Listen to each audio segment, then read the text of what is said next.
Вялікі князь літоўскі Ягайла 16 ці 15 лютага 1386 года у Кракаве быў ахрышчаны ў каталіцтва. 18 лютага узяў шлюб з каралевай Ядвігай, а ўжо 5 сакавіка быў каранаваны на караля Польшы. Але як-то эст. Выбар быў зроблены. Аднак у гістарыяграфіі 20 стагоддзя распаўсюдзілася меркаванне, што Ягайла меў альтэрнатыву гэтаму еўрапейскаму польскаму праекту шлюбу, менавіта шлюб з дачкой маскоўскага князя Дмітрыя Івановича, так званага Данскога, і ўвядзенне па ўсёй краіне праваслаўя, якая і так эта краіна была на 90% праваслаўная. Аўтэнтычных дакументаў 14 стагоддзя пра гэты праект не захавалася, толькі ў маскоўскім архіве, у пасольскім прыказе застаўся іх вопіс, менавіта пераказ 17 стагоддзя, дакладней з 1626 году, з кароткім пераказам зместам гэтых граматаў дамоваў. Першым пра гэтыя дакументы напісаў у 1948 годзе расійска-савецкі гісторык Леў Чарапнін, які датаваў іх з'яўленне 1384 годам.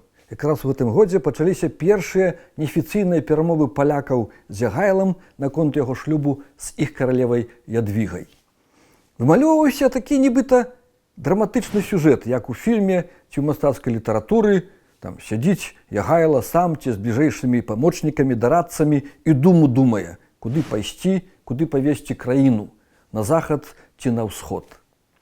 Большасць гісторыкаў прыняла гэтую дату 1384 год, але дэталёвы аналіз вопісу 17 стагоддзя, праведзены беларускім гісторыкам Олегам Ліцкевічам, пераконвае, што перамовы аб шлюбе дачкі маскоўскага князя і Ягайлы пачаліся яшчэ пры жыцці Альгерда, незадоўга да яго смерці ў 1376 ці 1377 годзе і былі працягнутыя ягонай удавой княгіняй Юліянай. Хоць архіўны запіс пасольскага прыказу не перадае дакладны змест гэтых дакументаў, але апісвае, пераказвае іх у храналагічнай паслядоўнасці, што дае нам адносную храналогію.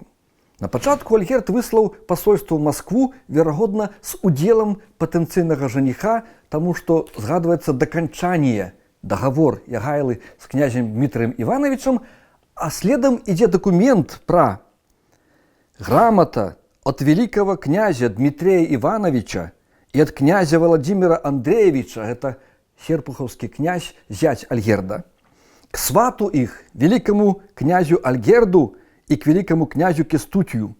Не все сполна, иные листы выдраны. Так у описи. Уживанне слова «сват» сведчыць прынамсі пра дамоўленасць аб шлюбе дзяцей. И наступны документ – это дамова пасольства Альгерда з мітрапалітам Алексіем, таксама якая не захавалася. Наступнай па чарзе вопіс пераказвае дамову вялікай княгіні ўдавы Юліяны з маскоўскім князем Дмітрыем Івановичам, Альгерд ужо быў не жывы, пра шлюб ягонага сына і яе сына Альгерда з дачкой маскоўскага князя. Ягайла ўжо пры гэтым тытулуецца вялікім князем. Вопіс падае: «Да тут же грамота великого князя Дмитрия Ивановича и великой княгини Ульяны Альгердовой до кончания о женитьбе великого князя Гайла Альгердовича.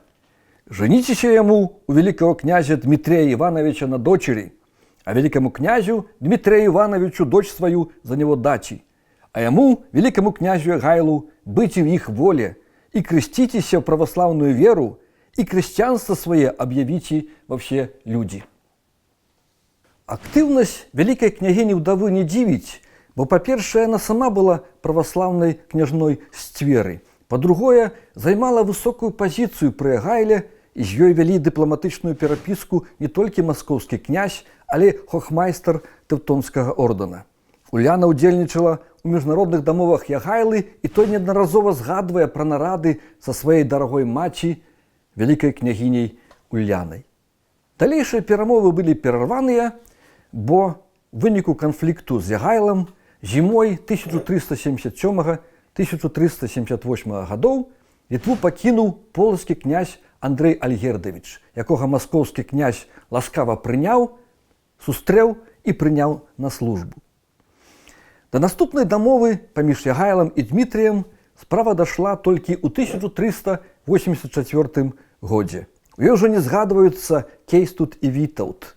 Кейстут даўно не жыў, некалькі гадоў, а Вітаўт атакаваў уладанне Ягайлы з тэрыторыі Тэўтонскага ордэна пры актыўным удзеле крыжакоў, а пры Ягайле згадваюцца яго бліжэйшыя супрацоўнікі браты Скіргайла і Карыбут.